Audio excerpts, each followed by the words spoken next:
and welcome to the virtual Crookwell Potato Festival International Kitchen. My name's Mandy McDonald and I'm the Secretary of the Crookwell Potato Festival Committee. The recipe I'm going to do for you today is my take on an American recipe, the Idaho Potato Cake. And as we know, Idaho is a very well-known area in America for growing potatoes. My take is an Australian take because most of the ingredients, other than these three here in fact, are all grown in Australia. I'll take you through our list of ingredients. We have butter, a cup. We have 1 cup of white sugar, 1 cup of brown sugar. These are grown up north in Queensland and northern New South Wales. We have 3 beaten eggs, local eggs, from Dan, who lives just round the corner. And in my next life, I want to come back as one of his hens because they are truly so well looked after and well loved. We have the 3 not Australian ingredients. We have cinnamon quills, which I have ground. We have vanilla extract, and we have cocoa. Then we have locally grown honey, locally grown, or rather Australian grown, wheat, milk, and from Bodrum up in Queensland we have crystallised or non-crystallised ginger. But the hero of the dish is the potato. These potatoes are locally grown. The name of this particular variety is Andean Sunrise. It's a wild potato, and to cook this potato you actually cook it in its skin and then you peel the skin off. If you're making mashed potatoes, I would leave the skin on because, as we know, the nutrients are underneath the skin. But for this recipe, we've been peeling them, we've been mashing them, and they're now cold. So now let's start the recipe. In the bowl we have our butter, which has been warming through nicely as I've been chopping it up. Now, recipes say room temperature. What does that mean? At the moment in here we're 20 degrees C, and that's pretty good. But bear in mind, here in Crookwell, in the winter we can go down to -8, and in the summer we can go up to 40. So really, room temperature means somewhere around about the 20-22 degrees C. And all will be revealed shortly on why the temperature is important. To our butter, we will add our 1 cup of white sugar and our 1 cup of brown sugar.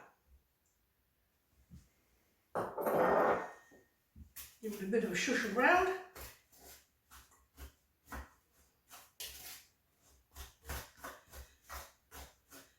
I'm going to be using the beater in a minute, so it's going to be noisy. What I might do is just get all this combined together with the beater, and then I might get back to you when all that is done to save your hearing. Okay, so we've managed to cream our butter and our sugars. The next thing we need to do is gradually beat in the eggs. Now, remember before I was talking about the importance of temperature? That's why we have everything at room temperature, and we need to have the butter well mixed in with the sugar, because when we start to add the egg to this butter mixture, the emulsifying action of the lecithin, which is in the eggs, will combine with the butter. And if the butter is too cold, then you will get separation. Some people call it curdling. Now, to be honest, I really don't care about that. I don't think it's important because the oven will sort everything else out for you anyway. But if you take it as a personal insult, if your batter curdles or separates, then That's one thing you can do to help prevent it from happening. Make sure everything's warm and at a warm room temperature. Now, again, this is going to be a noisy job, so if you'll bear with me, bit by bit, I'm going to add in the eggs. And again, as I say, it's going to be noisy, so I'll get back to you when I've got all the eggs combined with our batter mixture.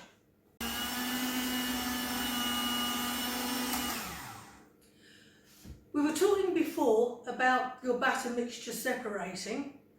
There is a trick I've heard of. I've never tried it, but I'll share it with you anyway.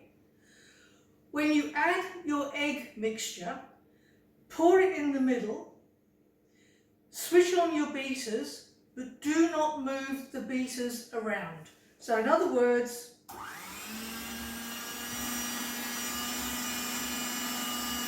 and by some magic that I don't understand, apparently that stops your batter from separating, or as some people say, from curdling. Anyway, I'll get back to the job in hand. Okay, so now I've got my eggy batter mixture here. The next thing we're going to do is add in our potato.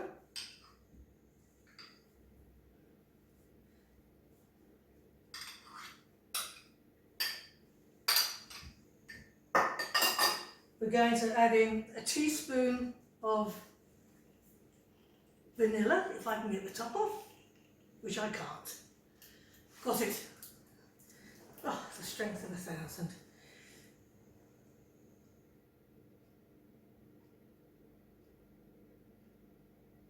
Ooh, that's a nice gluggy one, isn't it? Okay, there goes our vanilla. It smells fantastic. I'm then going to add just a little bit, would I say half a teaspoon, of our cinnamon. Maybe even not that much. And now I'm going to beat again. Another noisy job. I'm now going to beat in 2 dessert spoons of our local honey.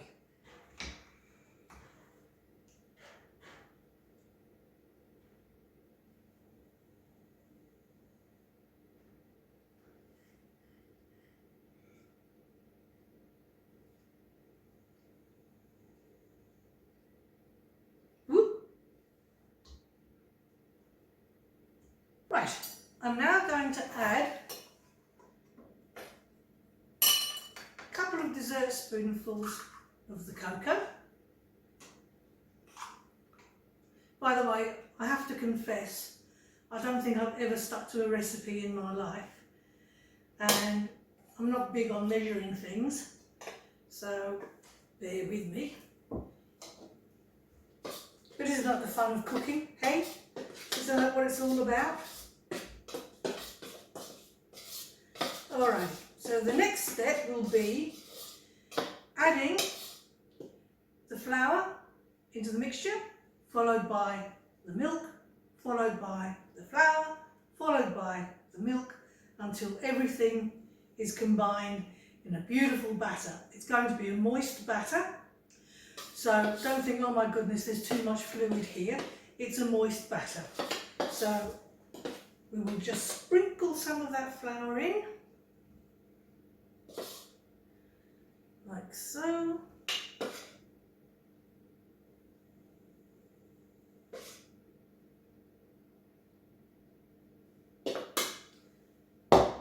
And then I'll get this mixed in, add the milk, carry on until the whole thing is done.